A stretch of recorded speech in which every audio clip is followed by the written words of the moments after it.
Hi everyone, welcome to Shweta story. আজকের ভিডিওতে তোমরা যাকে দেখছো, আজকের ভিডিওটা ভয়েস ওভার করার দায়িত্ব আমি তাকেই দিয়েছিলাম, কিন্তু সে ভয়েস ওভার করতে গিয়ে এতবারই হোঁচট খেয়েছে, তাই অগত্যা আমাকেই ভয়েস ওভার করতে হলো শেষে।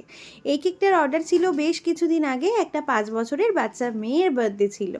আর যেহেতু সে সাজুগুজু করতে প্রচণ্ড ভালোবাসে, তাই তার মা বাবা পছন্দ করে অর্ডার দিয়েছিল আমার কাছে এই কেকটা। কেকটা ছিল সেমি ফন্ডেন্টে আর 1 কেজির ওপর। ইনসাইডে ছিল বাটারস্কচ ফ্লেভার। কেকটা তো আমি বাটারস্কচ ফ্লেভার দিয়ে রেডি করে রেখেছিলাম, আগের দিন রাত্রেই করে ফ্রিজে সেট করে রেখেছিলাম। আর যেই ফন্ডেন্টের টপারগুলো তোমরা দেখছো, এগুলো কিন্তু প্রত্যেকটাই বানিয়েছে তোমাদের দাদা দেবাশিস মজুমদার। আর তারপরে কেকটা অ্যাসেম্বল ওই করেছে। কেকটা কেমন হয়েছে সেটা তো তোমরা জানাবেই, আর ভিডিওটা ভালো লাগলে অবশ্যই লাইক করে চ্যানেলটাকে সাবস্ক্রাইব করে বেল আইকনটা প্রেস করে দিও। আজকের মতো সবাইকে টাটা।